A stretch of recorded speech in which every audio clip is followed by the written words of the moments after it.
महत्त्वाची बातमी थेट दिल्लीमधून आहे। माजी उपराष्ट्रपती जगदीप धनखड यांनी अचानक राजीनामा दिला आणि देशभरामध्ये वादंग पेटलाय। विरोधक तर या राजीनाम्यामागील कारण समोर आणावं अशी वारंवार मागणी करत आहेत। त्यातच आता जगदीप धनखड हे बेपत्ता असल्याचा संशय सुद्धा विरोधकांनी व्यक्त केलेला आहे। त्यामुळे त्यांचा सुप्रीम शोध घेण्याचा उपाय आता समोर करण्यात आलाय। पाहूयात या संदर्भातला हा स्पेशल रिपोर्ट। माजी उपराष्ट्रपती जगदीप धनखड बेपत्ता। उपराष्ट्रपती पदाचा राजीनामा दिल्यापासून कुणाचाही संपर्क नाही। धनखडांवरून विरोधकांकडून संशय कल्लोळ। देशाचे उपराष्ट्रपती जगदीप धनखड यांनी त्यांच्या पदाचा तडकाफडकी राजीनामा दिला। तो स्वीकारल्यापासून धनखड कुणाच्याही संपर्कात नसल्याने संशय कल्लोळ माजलाय। त्याचं कारण म्हणजे सामनातून केलेला हा दावा। उपराष्ट्रपती धनखड यांनी 21 जुलै रोजी संसदेच्या पहिल्या दिवशीच राजीनामा दिला। तेव्हापासून जगदीप धनखड यांचा कोणाशी संपर्क आणि संवाद नाहीये। धनखड राजीनामा दिल्याच्या दिवसापासून गायब आहेत। संसदेतील अनेक खासदारांनी त्यांच्याशी संपर्क साधण्याचा प्रयत्न केला, पण धनखड हे जणू अदृश्य झालेत। देशाच्या माजी उपराष्ट्रपतींचा ठाव ठिकाणा खासदारांना आणि राजकीय कार्यकर्त्यांना नाही, ही लोकशाहीसाठी गंभीर बाब आहे। तर खासदार संजय राऊत यांनी चीन आणि रशियाचा दाखला देत धनखड यांना डांबून ठेवल्याचा संशय व्यक्त केलाय। जगदीप धनखड हे 21 जुलैपासून बेपत्ता आहेत।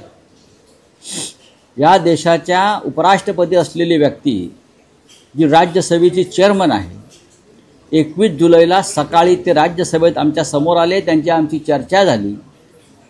त्यांनी काही आदेश दिले राज्यसभेत। त्यानंतर सभागृह स्थगित झालं।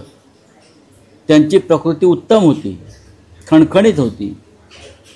ते काही काळ चिडले असतील, हास्यविनोद केले असतील। त्याने आमच्याशी संवाद साधला आणि संध्याकाळी 6 नंतर अचानक वृत्तवाहिन्यांवर बातमी झळकली की जगदीप धनखड यांनी प्रकृतीच्या कारणास्तव उपराष्ट्रपती पदाचा राजीनामा दिला। हे अत्यंत आमच्यासाठी धक्कादायक आहे। इथपर्यंत आम्ही सहन करू शकतो, पण जगदीप धनखड यांनी राजीनामा दिल्यापासून 21 जुलैपासून आजपर्यंत या क्षणापर्यंत जगदीप धनखड कुठे आहेत, त्यांच्या प्रकृतीची काय स्थिती आहे, ते काय करतायत, ते कोणाबरोबर आहेत, त्यांचा मुक्काम कुठे आहे, ते बरे आहेत ना, मुळात ते आहेत ना, त्यांना कुठे गायब केलंय का, या शंका आमच्या मनामध्ये येत आहेत।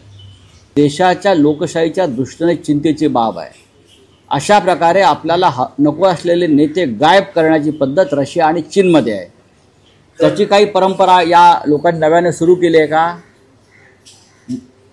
उद्धव ठाकरे दिल्लीला आले असताना श्री कपिल सिब्बल हे उद्योजकांना भेटले, तेव्हा आम्ही याच्यावर चर्चा केली।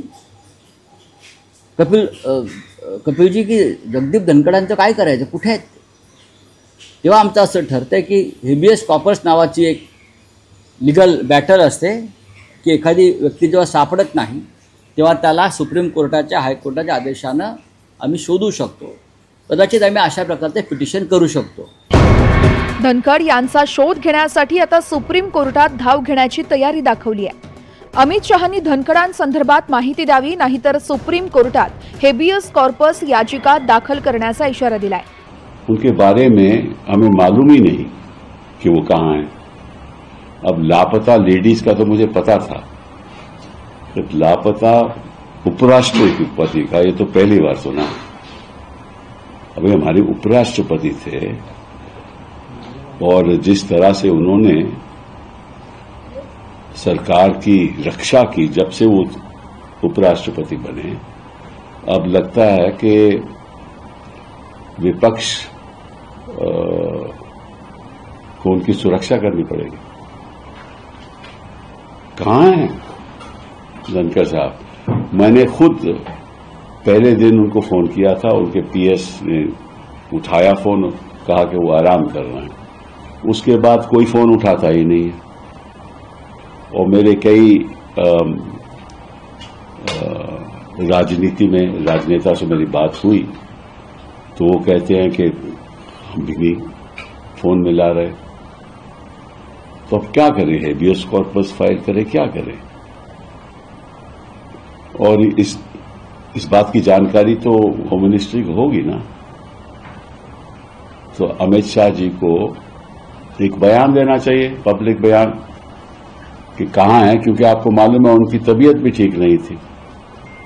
तो ऐसा तो नहीं कि कहीं वो इलाज करवा रहे हैं, कहाँ हैं, उनके कोई परिवार के लोगों ने भी नहीं कुछ कहा।